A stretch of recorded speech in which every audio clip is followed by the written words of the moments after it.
The trail of dust following this cattle is telling. They are following Amelia Kent, who is trying to find some greener pastures. We've been hovering abnormally dry D0 and D1 for at least a month or two. The effects of this drought are clear in these pastures. However, Kent says her fields are even more behind schedule due to tough freezes at Christmas and early this spring.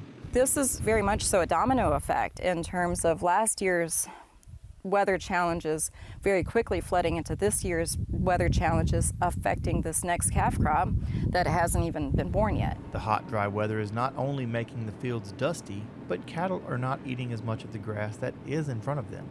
This means lighter cattle are heading to market. When you're coming up 25 or 50 pounds lighter than you should, and those calves are worth $2+ a pound, that's very quickly becoming $50 or $100+ of lost revenue on that animal because you're coming up short on weight. Higher market prices are nice to see, but Kent's optimism is guarded because of high input costs. As you can see, the cows want to be in the shade and close to or even in the water. Water and shade access are just as important as an abundance of grass to graze.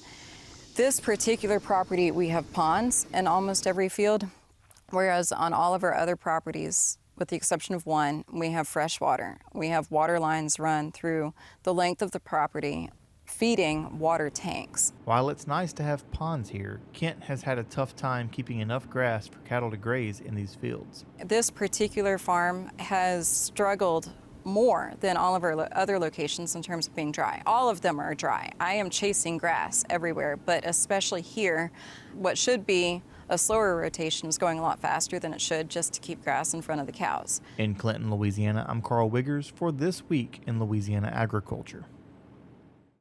Just like many of us may have a little higher electric bills running our air conditioners so hard this summer, farmers are seeing higher bills as well.